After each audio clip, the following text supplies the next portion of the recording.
പാലക്കാട് ഉപതെരഞ്ഞെടുപ്പിൽ UDF നേതാക്കൾ നീല ട്രോളി ബാഗിൽ ഹോട്ടലിൽ പണം എത്തിച്ചെന്ന ആരോപണത്തിൽ തെളിവില്ലെന്ന് കണ്ടെത്തൽ.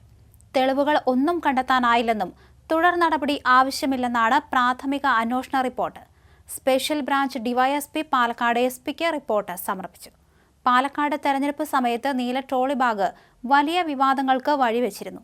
ബാഗിൽ UDF സ്ഥാനാർത്ഥി രാഹുൽ മാങ്കൂട്ടത്തിൽ നീല ട്രോളി ബാഗിൽ നിറയെ പണം കൊണ്ടുവന്നു എന്ന് LDF BJP നേതാക്കൾ ആരോപണമുന്നയിച്ചിരുന്നു.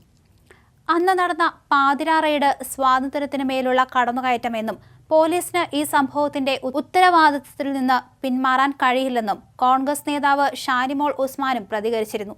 ആരാണ് SP-ക്ക് നിർദ്ദേശം നൽകിയതെന്ന് മന്ത്രി MP രാജേഷ് വ്യക്തമാക്കണമെന്നായിരുന്നു ഷാനിമോൾ ഉസ്മാൻ ആവശ്യപ്പെട്ടത്. ആ വിവാദം ഇങ്ങനെയായിരുന്നു.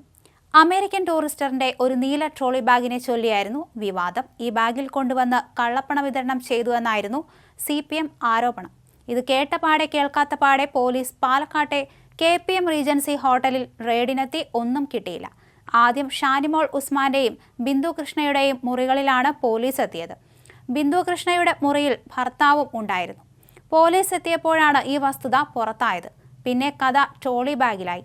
രാഷ്ട്രീയ തിരിച്ചടി കുറയ്ക്കാനാണ് അമേരിക്കൻ ടൂറിസ്റ്ററിന്റെ നീല ബാഗ് എടുത്തിട്ട് അലക്കിയത്. ഈ വിവാദം CPM-ന് വലിയ തിരിച്ചടിയാണ് നൽകിയത്.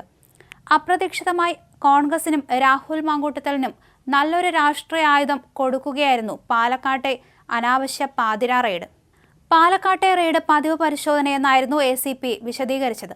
എന്നാൽ കള്ളപ്പണം കൊണ്ടുവന്ന് എന്ന വിവരം നൽകിയ ശേഷമുള്ള റെയ്ഡായിരുന്നു ഇതെന്ന് CPM നേതാക്കളുടെ പ്രതികരണത്തിൽ നിന്ന് വ്യക്തമായി. രാത്രി 9:30-യോടെ ജ്യോതികുമാർ ചാമക്കാലയും പിന്നീട് ഷാഫി പറമ്പിലും ഹോട്ടലിൽ എത്തുന്നു. 10:38-ന് രാഹുൽ മാങ്കൂട്ടത്തലിന് എത്തുന്നു. അതിന് മുൻപ് തന്നെ നീല ട്രോളി ബാഗ് ഒരാൾ മുറിയിൽ എത്തിക്കുന്നുണ്ട്.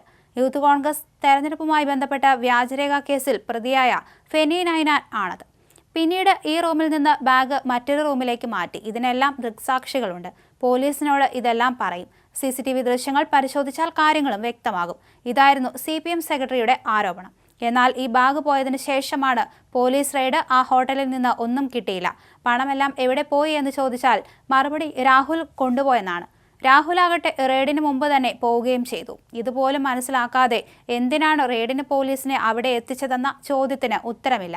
നവംബർ 5-ന് രാത്രി റെയ്ഡ് നടത്തിയ പാലക്കാട്ടെ KPM ഹോട്ടലിൽ പോലീസ് വീണ്ടും പരിശോധന നടത്തിയിരുന്നു. ഹോട്ടലിലെ CCTV ദൃശ്യങ്ങളുടെ ഹാർഡ് ഡിസ്ക് പിടിച്ചെടുത്തു. ഇതിനിടെ പോലീസ് പിടിച്ചെടുത്ത CCTV ദൃശ്യങ്ങൾ CPM പുറത്തുവിടുകയും ചെയ്തു. പാലക്കാട് KPM റീജൻസിയിലേക്ക് UDF സ്ഥാനാർത്ഥി രാഹുൽ മാങ്കൂട്ടത്തിൽ നീല ട്രോളി ബാഗിൽ നിറയെ പണം കൊണ്ടുവന്നു എന്നായിരുന്നു LDF BJP ആരോപണം. പണം കടത്താൻ ഉപയോഗിച്ചെന്നാരോപിക്കുന്ന നീല ട്രോളി ബാഗുമായി ഉച്ചയോടെ UDF സ്ഥാനാർത്ഥി രാഹുൽ മാങ്കൂട്ടത്തിൽ മാധ്യമപ്രവർത്തകർക്ക് മുന്നിലെത്തി. താൻ 10-നും 11-നും ഇടയിൽ ഹോട്ടലിൽ പോയിട്ടുണ്ട്. നീല ട്രോളി ബാഗിൽ തന്റെ വസ്ത്രങ്ങളായിരുന്നു. അതും കൊണ്ട് കാറിൽ കോഴിക്കോട്ടേക്ക് പോയി. പുലർച്ചെ 2:30-യോടെ കോഴിക്കോട്ടെത്തി. അസ്മ ടവർ ഹോട്ടലിലാണ് താമസിച്ചത്. ഞാൻ ഹോട്ടലിന് പിൻവാതിലിലൂടെ ഓടിപ്പോയെന്ന് ആരോപിക്കുന്നുണ്ട്. അങ്ങനെയെങ്കിൽ CCTV പരിശോധിച്ച് ദൃശ്യങ്ങൾ പുറത്തുവിടണം. ഇതായിരുന്നു മാങ്കൂട്ടത്തലിന്റെ ആവശ്യം.